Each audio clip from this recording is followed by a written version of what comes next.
Oke, inilah sewaktunya untuk mendapatkan jawaban. Apakah kita akan melihat emas turun tergerus di bawah 1930 atau justru selamat dan kembali di atas level 2000? Semuanya tergantung daripada Federal Reserve atau FOMC meeting nanti malam.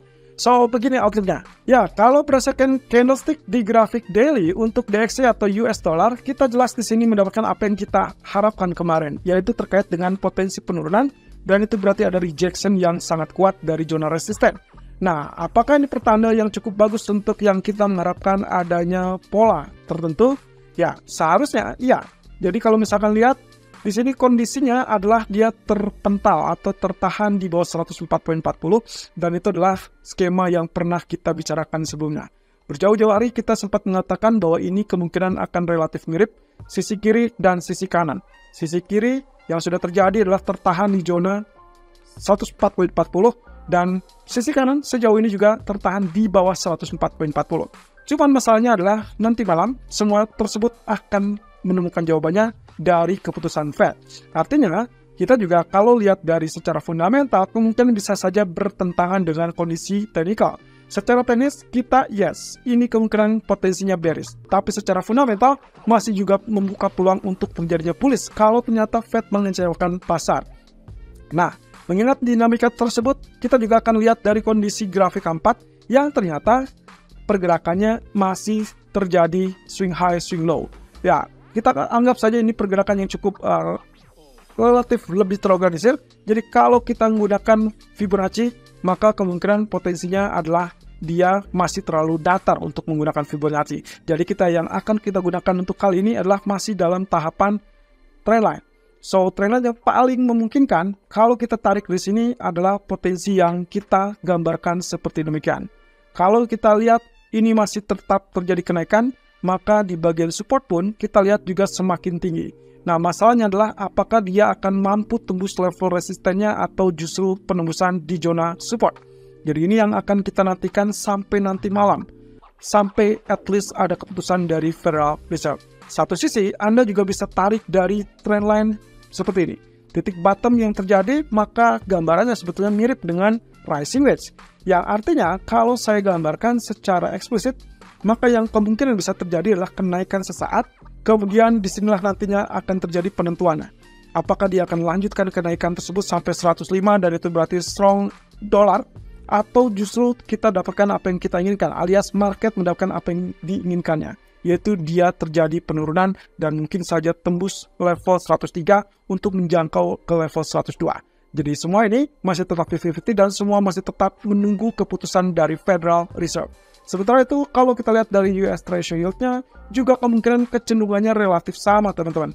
Kondisi ini, kalau Anda ingat, kemarin saya sempat katakan, ada dua potensi yang bisa terjadi. Yang kita khawatirkan adalah terkait dengan, yes, inverted head and shoulder, dengan kondisi head yang memiliki dua, dan so far ini kita anggap false breakout. Artinya, kemungkinan untuk terjadinya sebagai, katakanlah right shoulder, maka ini sangat potensial cukup terbuka.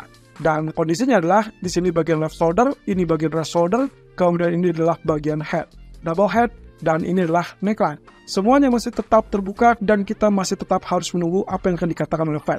Artinya, kita juga mungkin akan dapatkan kenaikan dari pola yang ada sebagai inverse head and shoulder, atau kita akan dapatkan rejection yang jelas kita butuhkan sampai saat ini. Jadi semuanya lagi-lagi penentunya adalah dari Fed. Tapi kalau secara teknis, candlestick jelas ditutup dengan bearish candle.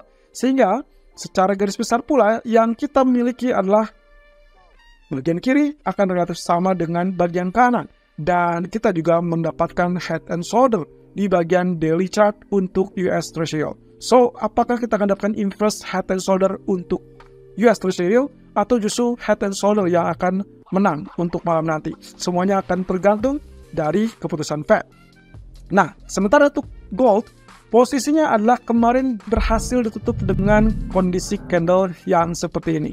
Oke, kalau misalkan Anda ingat, di sini adalah potensinya inverted hammer, karena dia muncul di zona support, lalu kemudian juga berada di zona historical price yang juga termasuk strong support untuk saat ini.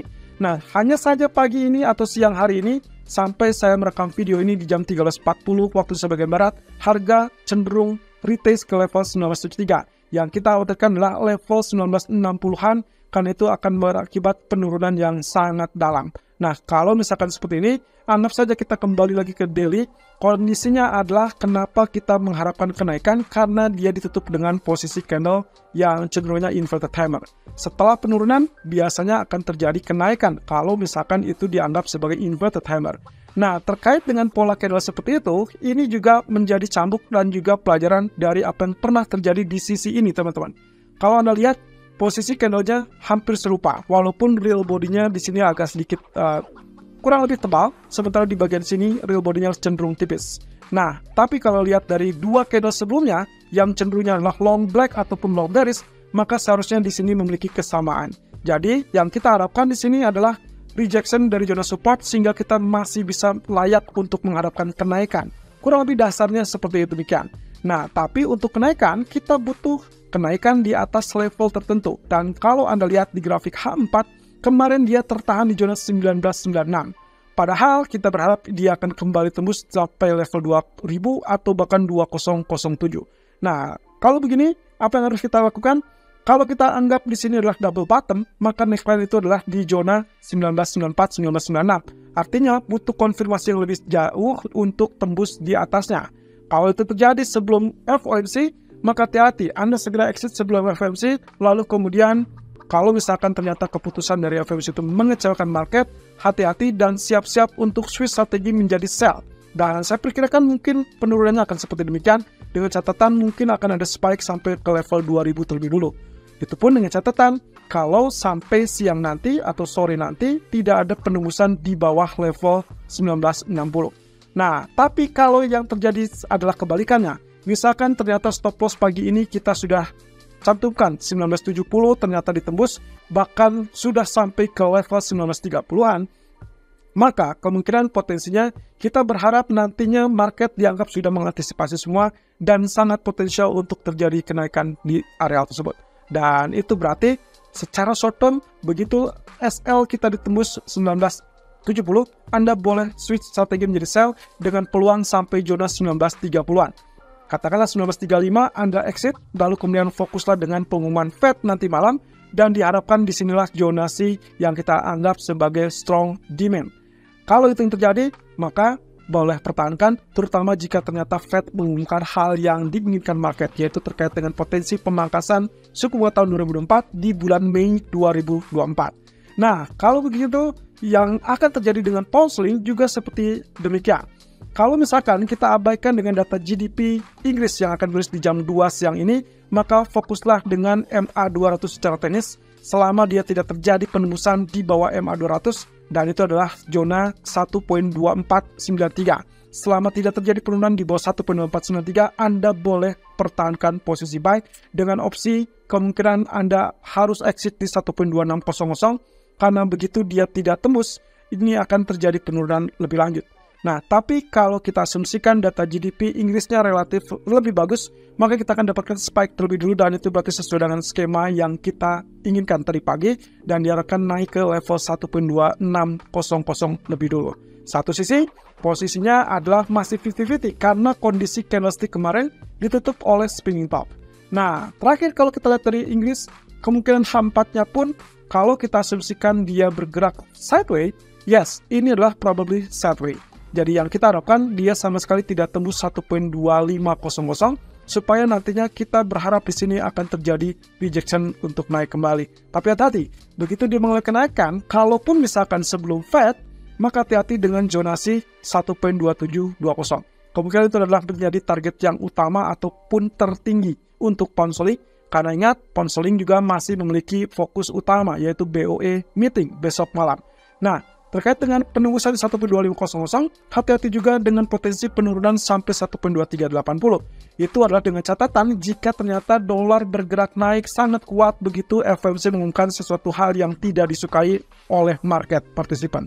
Nah, crude oil sampai saat ini bergerak turun persis dengan apa yang kita perkirakan, gagal tembus 72, lalu kemudian dia terbuka kemungkinan untuk mencapai jangkauan yang kita nantikan sejak kemarin. 66, sangat terbuka. Bahkan saat ini sudah turun di level 6795. Tapi hati-hati teman-teman. Kalaupun misalkan ya ada swing low, Anda pasang stop loss di bawah 63. Ini kalau Anda berencana untuk melakukan strategi medium term atau at least sampai akhir tahun atau sampai awal tahun depan. Nah, ini yang akan menjadikan isyarat untuk kenaikan. Tapi untuk pagi ini, short term-nya kita mengincar untuk zona sell selama dia tidak tembus level 72, selama tidak menembus 71, maka itu masih tetap normal sell. Nah, kaitannya dengan grafik H4-nya pun, kelihatannya kita masih punya kesempatan untuk mendapatkan level sell 69 ataupun 70. Tapi ingat, posisi di malam hari saat FOMC meeting semua akan sangat bergantung dari apa yang diputuskan oleh Fed. Jadi saran saya, kalau Anda sudah lihat penurunan lebih drastis, kurang lebih di bawah $66, Anda siap-siap untuk mengincar zona sell karena kemungkinan pembalikan akan terjadi. Dan apalagi kalau misalkan Anda perhatikan di sini, kondisinya adalah yes, di sini lower low, sementara di sini adalah higher low. Artinya kita akan dapatkan bullish divergence, dan itu berarti kesempatan untuk melakukan buy untuk crude oil di malam hari sangat terbuka. So, jadi ada dua opsi di sini. Apakah kita akan lihat penurunan di bawah level 1930 atau kembali naik di atas mungkin level 2000? Itu pun dengan catatan emas dan oil mungkin akan berubah haluan kalau ternyata Fed memberikan kisi-kisi ataupun keputusan yang menyenangkan bagi market.